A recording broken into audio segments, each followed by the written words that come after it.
Hello everyone and welcome to the All 12 Signs video series for the Scorpio New Moon that happened on the 13th of November 2023. I will just be reading for Sagittarius, the final sign in this transit series in this video. My name's Chloe. I work with card divination, astrology, and I channel energies through my body. It's just one of the ways that I channel. As you can see, my hands are moving around right now. This is independent of my conscious thought, drawing in energies from different dimensions to help us heal, help us clear stuck energy and open up portals to source to get us in alignment with our soul's natural frequency. For those of you who know your time of birth, I really recommend you check out the sign that falls in your first house. This is your rising sign, where your ascendant falls. Very powerful house. All the astrology for all of the signs will link into them being in the first house. However, this does not invalidate you looking at any other part of your chart, perhaps your sun, your moon, your Mars, as Mars is traditionally ruled by Scorpio. That's what I practice. Just look to where that sign falls in your natal chart, look to the house that it's in, the themes of that house, and apply those themes to the messages that come through. Now I'm going to kick off with Sagittarius. Sagittarius rising. How you doing, Sag? For those of you tapping into the Sagittarius energy, look to where that falls in your natal chart. Look to the house that it's in, the themes of that house, and apply those themes to the messages that come through. It's as if that Sagittarius energy in your natal chart, wherever it falls, with the themes, the astrological points, the meanings of the planets, all of that, all the connotations of that have now moved to the first house. And so we'll match that. Those themes will match the astrology. So take what resonates, leave what doesn't. Right, I'm pulling cards for 3 piles. The first pile is linked into the lead up to this new moon. This can be a closing out of everything that you've been learning with the South Node in Scorpio over the last sort of 2 years now, if we zoom back. And also everything that you've been working on and the journey that you've been on since that full moon eclipse in Taurus season in Scorpio. Speaking of Scorpio, this is the first and only time the Death card has come out, which is the card for Scorpio. Interesting cards. We'll see where they want to go. So they'll just land anywhere, and then the energies will move them around at the end into the 3 piles. So the first pile is everything that you've been working on, that journey that you've been on, and where you're at the point of the new moon. The second pile is for the energy of the new moon itself. This is I like to focus on how the lunations are like download points. This is when we get the energetic narrative of all the planets and how they're talking to each other at the time of the new moon, that then gets seeded in this new moon and then unfolds moving forwards, either to the full moon, which we'll have in Gemini as a sort of shorter cycle, but as a longer cycle to the full moon in Scorpio next year. So this will be covering like what energy download imprint are you getting at the time of the new moon that's then going to unfold until that Scorpio full moon. It could also be things that are happening to you around the time of the new moon. This is after the event, Sagittarius. I do apologize. Life got carried away with me, and I do try and make sure that these videos are timeless in a way. They are linked into a certain astrological thing that's going on, but they tend to represent more longer term cycles. So if you're watching this after the event, you've not missed out on anything. We can still plant seeds and take action on them. I don't feel like it's just linked into that new moon, but it's still a very good time to set those intentions. You could sort of travel back in time and set the intentions at the new moon. Okay, the energy's like that one. Right, third pile is how all of this energy is going to manifest moving forward. So those are the 3 piles. Regardless of whether Sagittarius is your rising sign or not, Scorpio and Sagittarius are what's called next door to each other. Well, it's called inverted, but they're next door to each other. So Scorpio comes before you, Sagittarius. It's before you on the zodiac journey. It is this activation of that which is just about to kick into gear when we head into Sagittarius season. When 2 signs are next to each other, this means that they don't have any of the 3 traditional things in common, right? Sagittarius, you are yang in nature. Scorpio is yin. Sagittarius, you are fire. Scorpio, water. Sagittarius, mutable. Scorpio, fixed. So we've got 6 different energies that are sitting next door to each other. The way that I like to look at this inverted energy is, imagine you're sitting next to somebody But you're both facing forwards. So there's no clear line of clarity. There's no direct line of sight. So, but you are sitting next to somebody, and you can tell that you are when somebody's next to you. You can feel it. There's your spidey sense goes a bit wild. Lots of other senses get activated with this aspect. It's not really the sort of the clarity, the direct, the in your face kind of energy. This is stuff going on in the subtle energetic field, in the quantum field, just readjusting and reshifting how this comes about. Wherever Sagittarius falls in your chart, it's kind of preempting the activation of that. Right, so for Sagittarius rising, Scorpio is in your 12th house. This is the house of mysteries, the hidden house. This is always a jam-packed house. This can be a difficult house. It can also be a complete blessing, like everything, but this one just packs a little bit more punch because it's dealing with the constructs of your mind and who you think you are. It's linked into a sort of more mental struggles rather than physical struggles, although they influence one another, obviously. So it's more like depression, anxiety, grief, a sense of isolation. And there's a real, whenever we have a south node, sorry, not a south node. There's similar energy to the south node as well. But whenever we have a 12th house transit, and this is a new moon, this is a new activation, we are going into the depths of our unconscious mind, whether we're conscious of it or not. We spend more time in contemplation of ourselves and figuring out who are we, what is this that we think is us but is actually not us, and really unraveling all of that. So as I said, it could be linked into anxiety and depression coming up and helping clear away some of those aspects, because underneath all of those things that come out from our trauma responses, our limiting beliefs, in our unconscious mind, is the magic of your soul. It's a very, very magical house. And the more work that we do in the 12th, the more that we clear back those blockages and open up space for the magic to come through. So you might have just found yourself spending more time in contemplation around the time of this new moon. The 12th house can be often a part of our chart that might be deeply, deeply personal to you, but isn't necessarily visible to the outside world, or hasn't necessarily been integrated into other aspects of yourself other than that like really, really private space that you have deep within you.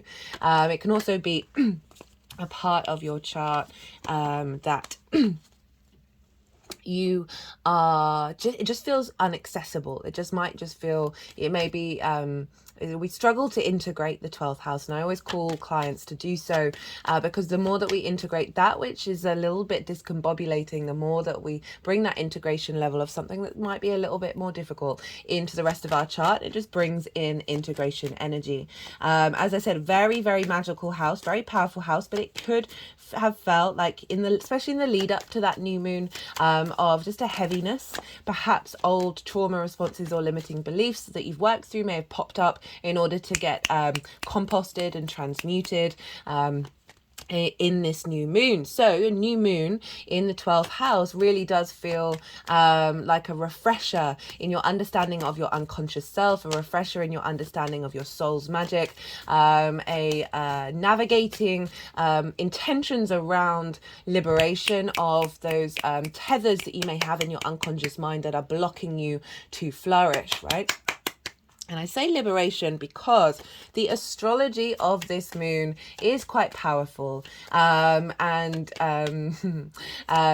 we have Mars conjunct the Sun and the Moon in the 12th house. Mars traditionally rules Scorpio, has been in Scorpio for a month now. Mars is very independent. It's your motivation, your drive, your momentum to and act for. I thought that was a flipper, but obviously half up and down, your motivation and drive to take action, but it's a yin sign, so this is more observational. This is attending to things. This is a cultivating, you could say even more defensive, like I felt very protected with Mars in Scorpio. It's the first time Mars has been in its own sign for a really long time, and it just feels like it's making sure you're observing and you're nourishing your defenses, the things that you're I mean, ideally we wouldn't have any defenses, would we? But it just feels like the internal space, those fixed emotional response mechanisms. Mars is just going through and saying, hey, do we need to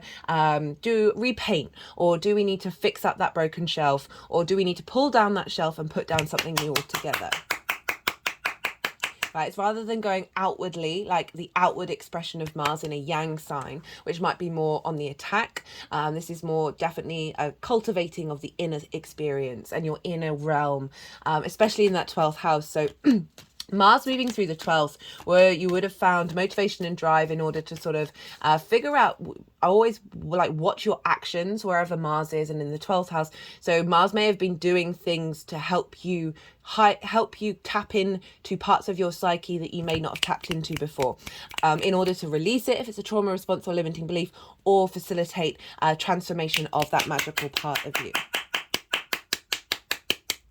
But Mars is very independent. It's in its own sign, so very, very strong, very martial, right? And we have this opposite Uranus. Yeah, we think Mars is independent, while Uranus comes along and just knocks that out of the ballpark.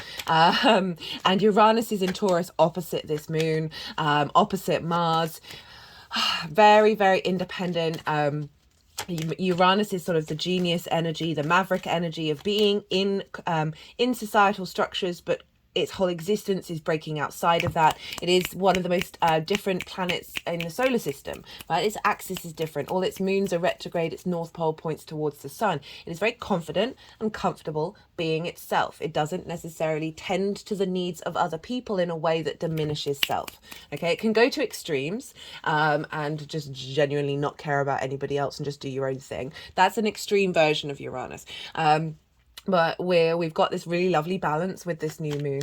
Otherwise I'd be a bit nervous. So Uranus, very independent, very free thinking, very outside of the realms of conformity, opposite Mars. So the two independent planets are getting on board with one another in order to liberate through your actions and your deeds the way that you move through this world, that is allowing you to feel comfortable and confident being yourself, regardless of social expectations, social conventions, whatever it is that's limiting in a way that is actually diminishing you rather than raising you up, right? So obviously society can help raise us up, but there are elements of it that are based on tradition and prejudice and conformity, and that's not the name of the game. And I say tradition with respect. Tradition is an amazing thing, but when it gets to the point where you're like, this legitimately doesn't make any sense anymore.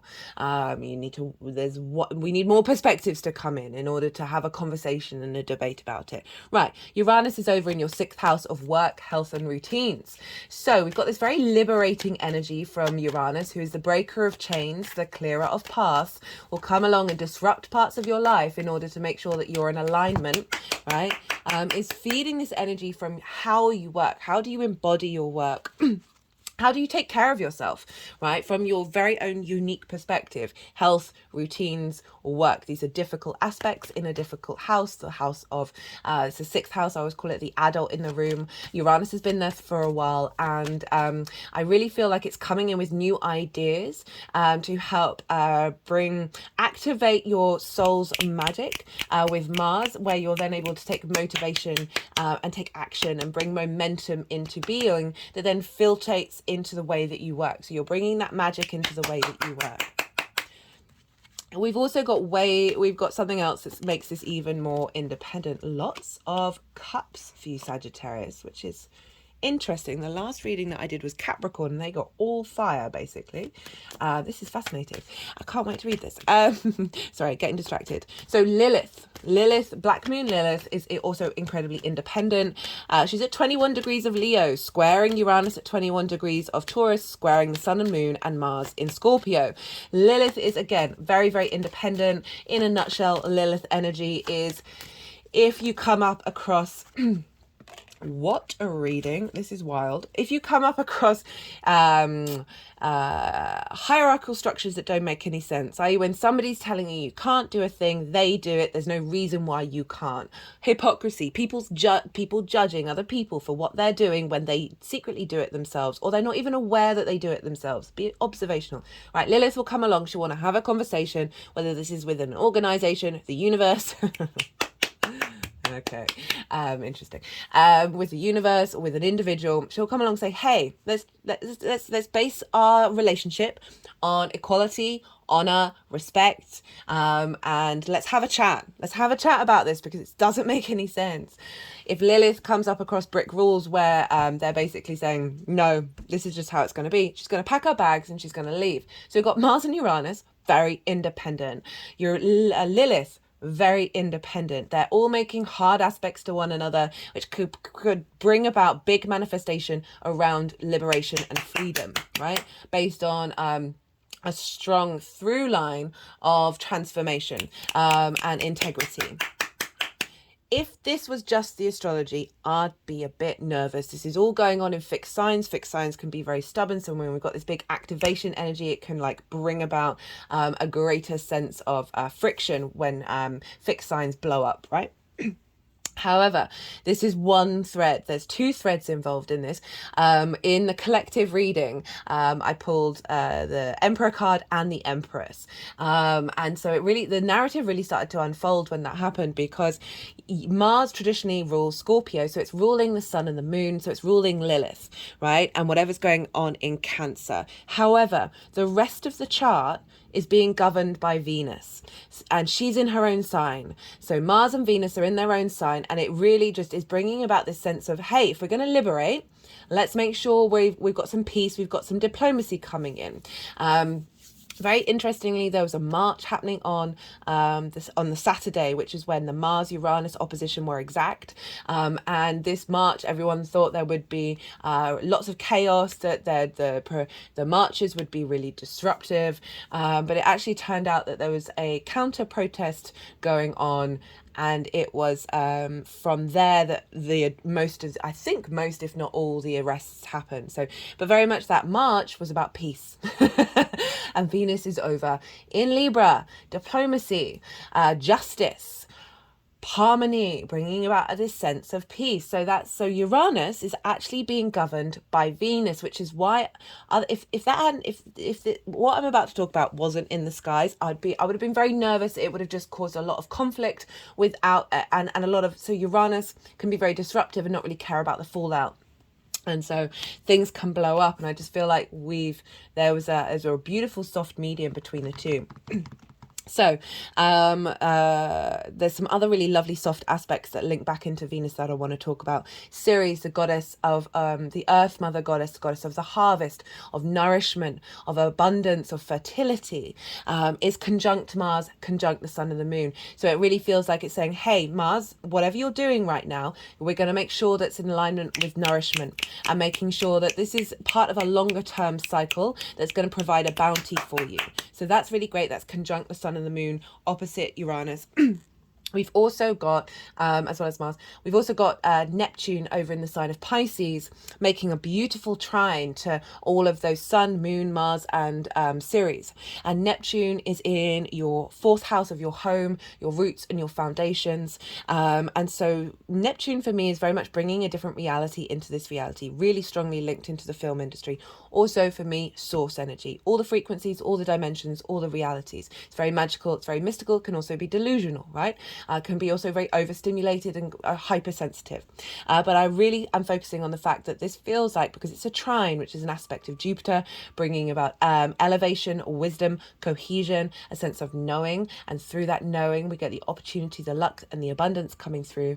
We've got this trine, water trine going on with Neptune that's bringing a new frequency, a new reality, coming from your roots and your foundations, from your ancestors, from your soul lineage, coming from the root of it, your root of your source energy, feeding into your unconscious mind, feeding into this new beginning, after everything that you've been working on, this new beginning that's opening up this space of liberation, but it's coming with this frequency from higher source energy. Not only that, Mercury was making a trine to Saturn. Mercury's in your sign, Sagittarius, in the sign of you, squaring Saturn. This is the first personal planet to do so since Saturn went direct. Check out the Saturn Direct series if you want to go check out that longer term cycle for all the signs. Also the collective reading as well, forgot to mention it. I break down the astrology in way more detail. I get more esoteric. I think I talk about the soul's journey a bit more channeled messages, and like obviously the collective tarot. So check that out, even though it's after the event, still might, especially because this is a 12th house, which might have felt a little hidden from you. This might give a bit more context and understanding in order to fully integrate it moving forward. So Mercury in your sign, Sagittarius, how you embody yourself, your actions and your it's through your actions and your deeds. It's your vitality, right? So you're getting more information, collecting information from your embodiment of self, right? From your ascendant, right? Your physical body, like really just picking up signs from your environment and the way that you take action.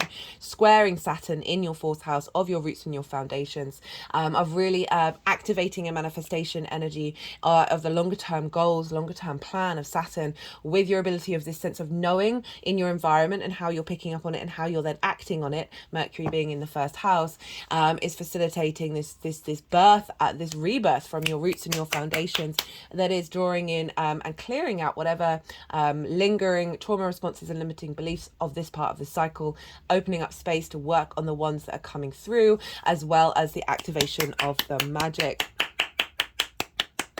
Right, why is this all linked into Venus? Well, Venus is in her own sign, and she rules Taurus. And who's in Taurus? Uranus and Jupiter. Jupiter traditionally rules Pisces and Sagittarius. So Mercury, Saturn, Neptune, Jupiter, Uranus, all being governed by Venus, and she's over in your 11th house of hopes and dreams, friends, groups and alliances, reaping the benefits from your 10th house in her own sign with the South Node. This is bringing about a sense of ease, a sense of appreciation, and maybe more charm and flow into your hopes and your dreams, getting more creative about what you're bringing into force, as well as just finding a little more flow in friends, groups and alliances that is helping unlock perhaps you're connecting and picking up downloads from people around this time that are going to be activating this new part of your journey. But I really want to focus on the fact that this is all combining, this liberation energy is helping find more motivation and drive and action in your unconscious mind from your soul's energy, your soul's magic,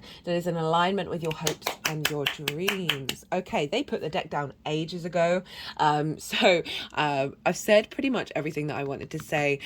We just had the Yang action day side of the reading, the go, the stimulation, all the information. And now we're going to have a little bit of night yin rest time. I'm going to go quiet. I'm going to soften my mind.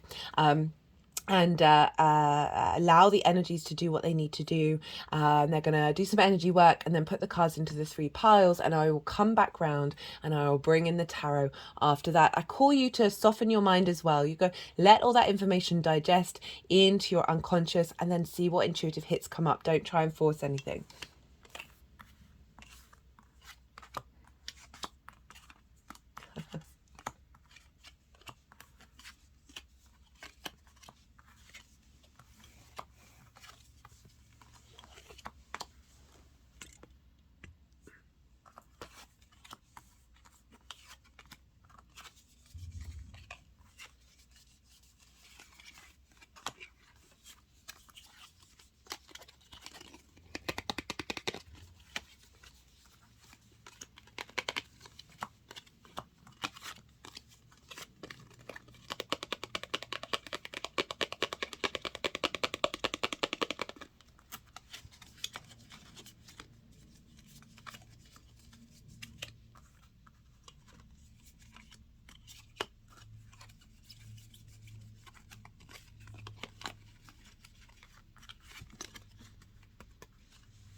Okay, Sagittarius. Well, got just such an interesting spread. You got 1, 2, 3, 4. You got 4 cup cards. Wait, can I count? Yeah, 4 cup cards, 3 major arcana, and a pentacle. Right, we got the 7 of cups with the death card with the 8 of cups. We've got 7 of cup in reverse, and this feels like you know, the 7 of cups is a really interesting card. I link it into the channeling card. For me, it's channeling, right? Because there's many different ways human beings can channel, and we all can.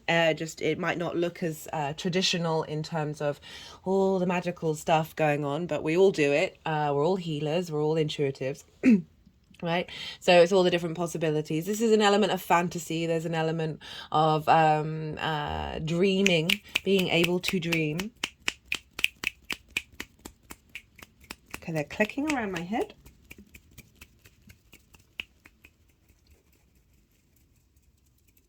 And they're stopping at the third eye, back to the back of the third eye again.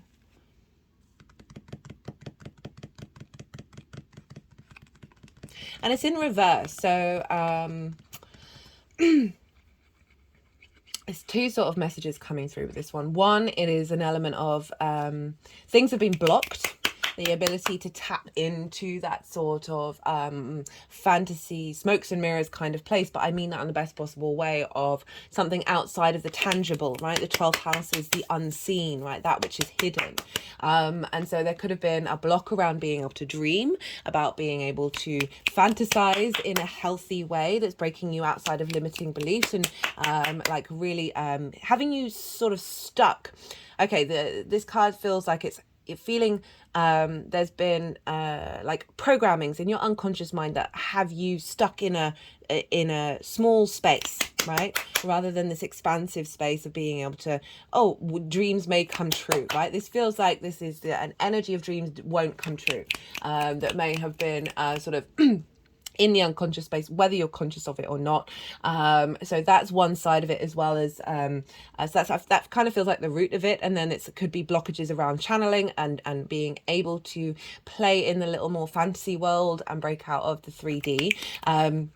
And also, this also can very much can feel like a clearing out around addictions and not being able to make a choice as well. So I know that's like lots of different things, but this card can represent a lot, whatever's going on. So the 7 reverse is kind of like perhaps you've had blockages and limitations, and you've made decisions to sort of navigate through them. I feel like it's a combination of both of those things. That the underlying thing is that there has been a sense of limitation in your expression of your soul, and you've been navigating that however that shows up for you. And the reason why I say that is because we've got the death card and then the 8 of cups. So we've got the 7 of cups followed by the 8 of cups. So the death card, this is the Scorpio card. This is the one and only time this has shown up. I don't think it even showed up in the collective reading for the Scorpio.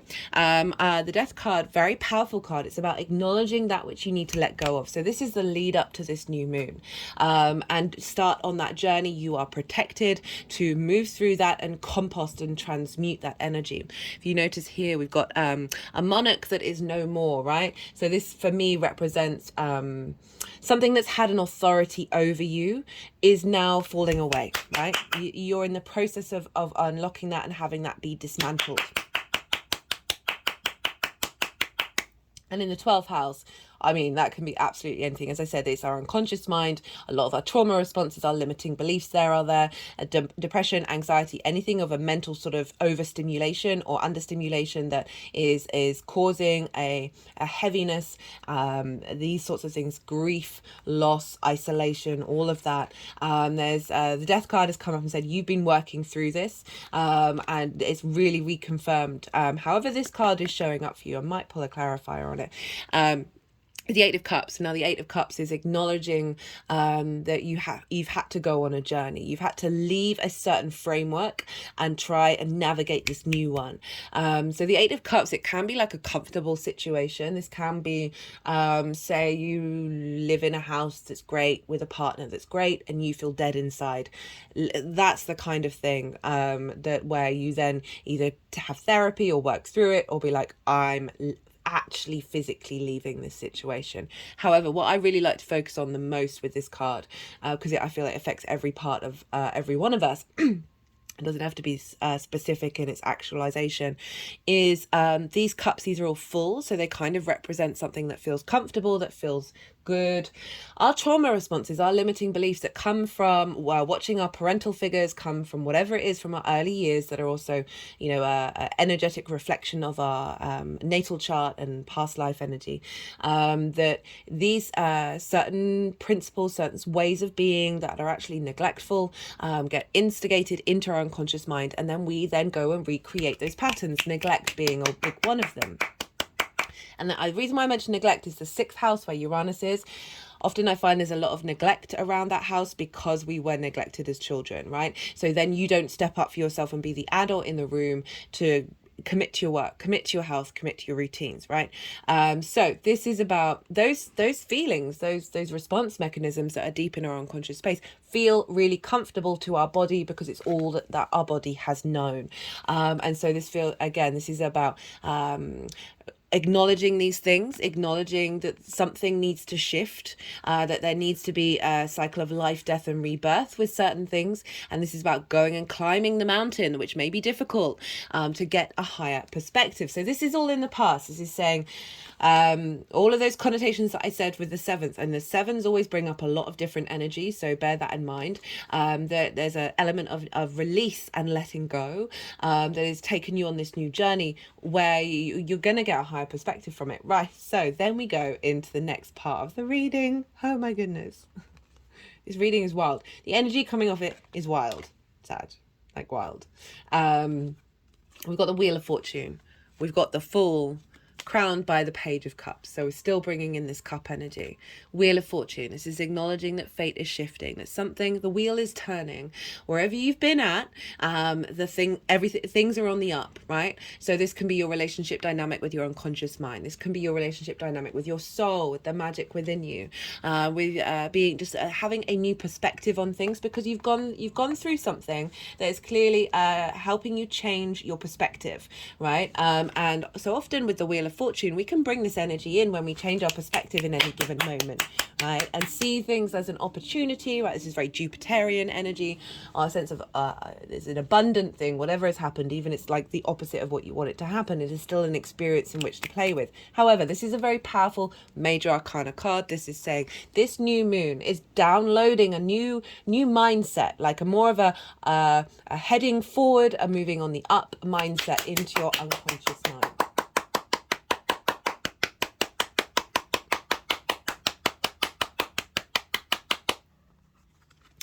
And it's with the Fool, which again is even more of a bigger reset. This is the Fool energy, is the beginning of the tarot. It's a very heart orientated card, right? The chest is really far forward, which is saying the heart is pulling the Fool into life, right? The Fool there's an element of naivety, but for me it's more whatever's going on, the good, the bad, and the ugly, which is actually what I just talked about, and I'd forgotten that the Fool was here. Whatever's going on, it's our framework. It's that joy of the experience of life, right? Rather than getting held up and stuck in those deep patterned unconscious grooves in our mind that we keep ruminating over. The Fool is a very liberated energy. It's going out into the world for the pure adventure of it, right? So this is symbolizing a new beginning from a more positive mindset. But there's mountains in the background which represent this is a higher perspective of just bringing a little bit more joy into your transformation of self, right? Of the 12th house. With the Page of Cups, which is really highlighting so one of the things that I forgot to mention with the astrology is like this feels like it's felt like a liberation of very intense emotional experiences, hate, pain, grief, rage, despair, all of these sort of paranoia, possession, jealousy, all of these things that can be very, very heavy in our emotional body. honestly, the liberation side of it, the very independent side of it, feels like that's breaking us out. And then everything linked into Venus is bringing in some social harmony, bringing in some ease, some flow, some grace, and some clarity as well. Justice as well rules Libra into this new framework that has a softer energy to it. And the fact that we've got the Page of Cups here, the Page of Cups is probably the most excited page. It's talking to a fish in a cup. And what I love about this, and it being a page and messages, and it's sort of apprentice energy, is this download is both saying you're stepping into a new emotional space. Right, there are going to be messages coming through. You're going to be able to express these and play with them, and enjoy the experience of this new journey, as well as the fact that they're talking to a fish in a cup, which is bringing in the fact that magic is coming in, right? And messages around the magic of your soul, whatever that looks like to you, right? It doesn't just have to be a wizard with a wand, okay? It's absolutely everything in the universe. It's insane that this is coming through, right? There's this sense of playfulness, of creativity, of your intuition stepping up, like a new framework of intuition that's separating away from trauma responses and limiting beliefs, and now really cultivating more of that soul energy that is right at the root of you. Great spread for the 12th house.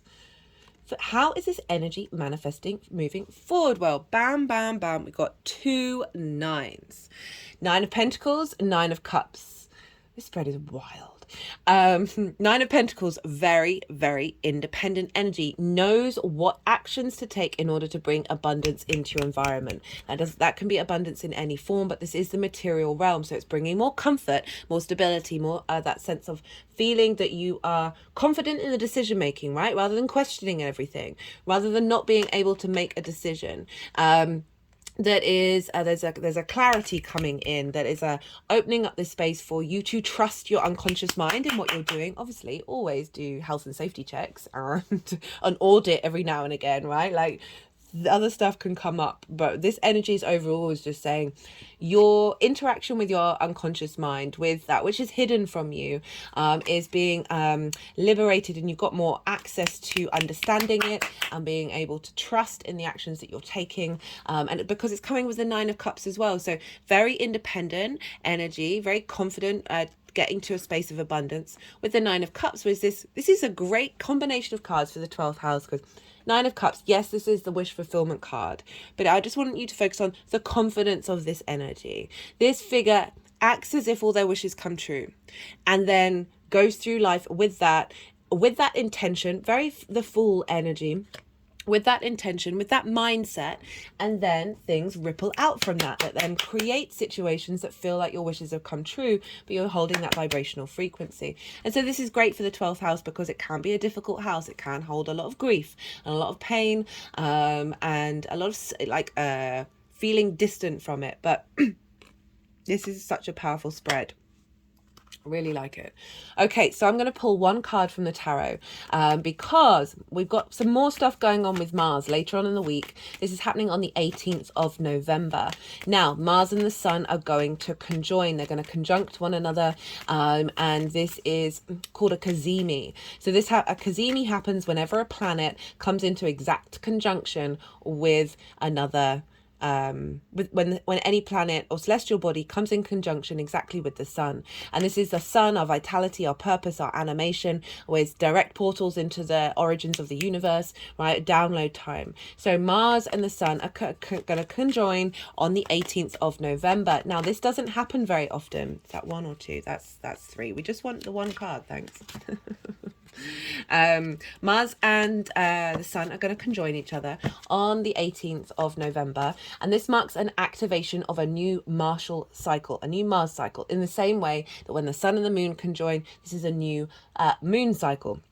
So the last time this happened was in Libra season in October 2021. So you might want to look back to where your actions were being focused on over the last 2 years. Wherever Mars was in the sky, that there may have been more of the themes of Libra, which is your hopes and your dreams, your friends, groups and alliances, and reaping the benefits from your 10th house. up until this point. And now Mars is going to be activating a new Mars cycle. So it's going to get a download from the sun of the purpose, of the vitality, of the actions it's going to take up until January 2026, when it will be in the sign of Capricorn. So this is a longer term cycle. This is about just over a 2-year cycle where we're going to have this energetic imprint from the sun in Mars. And this is in your 12th house, which makes this make more sense. So this new moon happened on the 13th.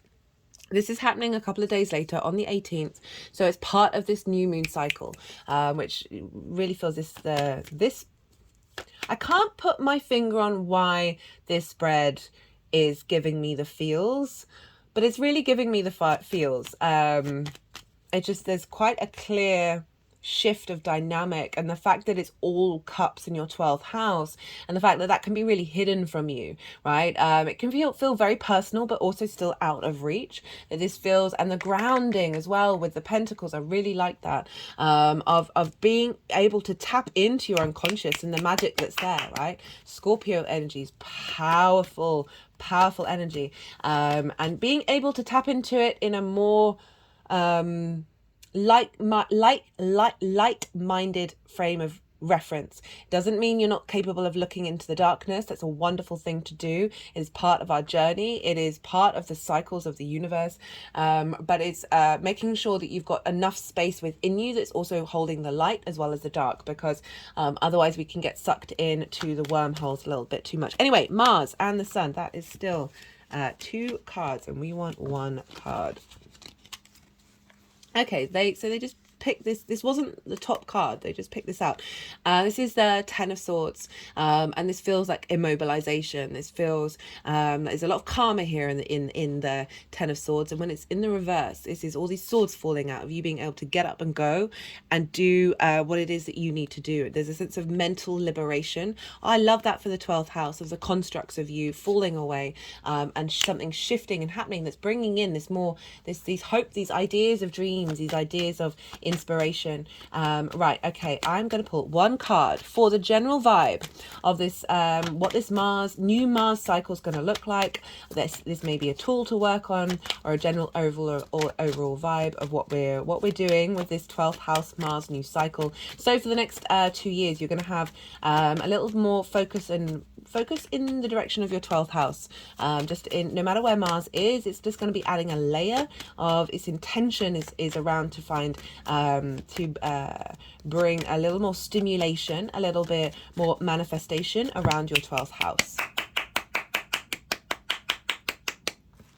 Okay, so let's get 1 card.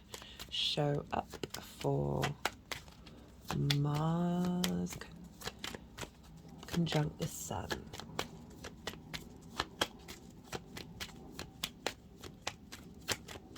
Just 1 card for Sagittarius.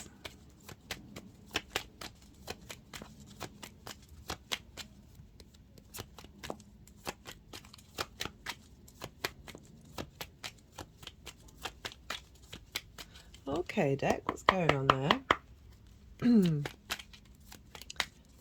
Yeah, interestingly, the energy, and I wasn't expecting it, was been quite wild for these readings. Yeah, the decks have been super playful.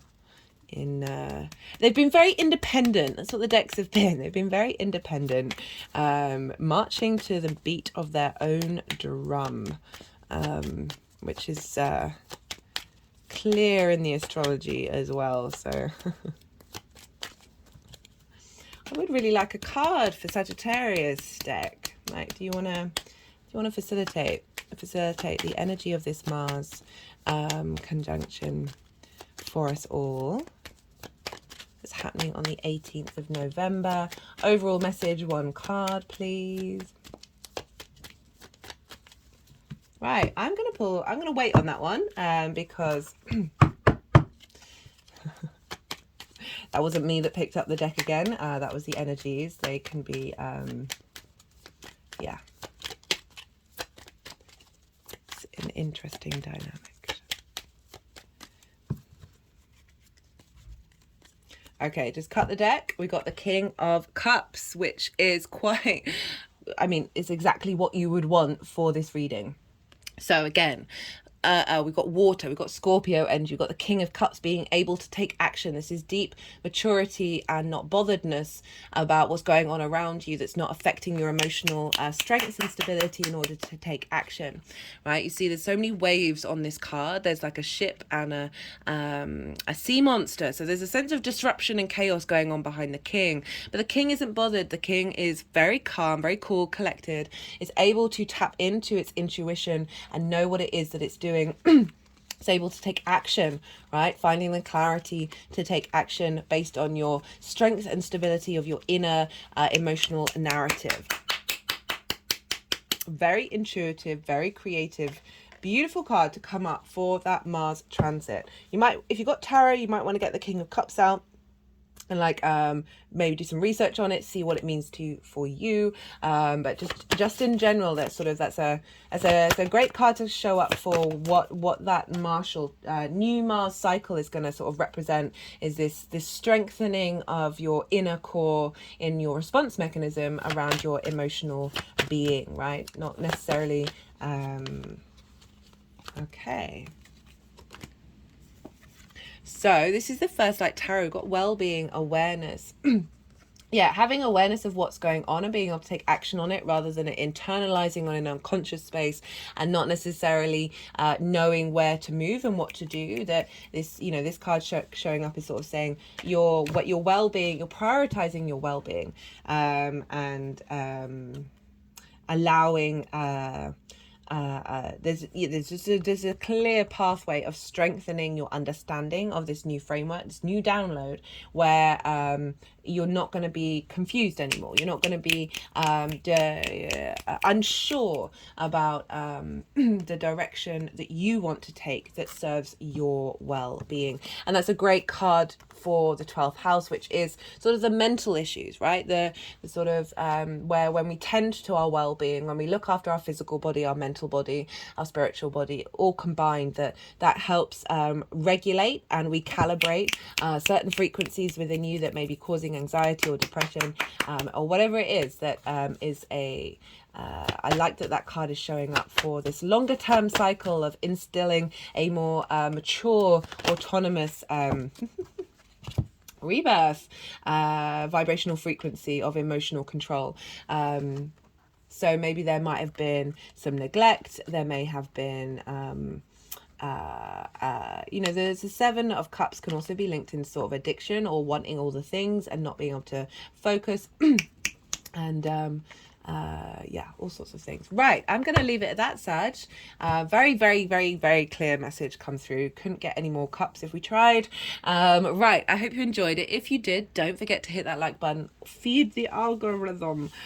Be good to yourself, Sag. Be good to those around you, and most importantly, be well until we meet again.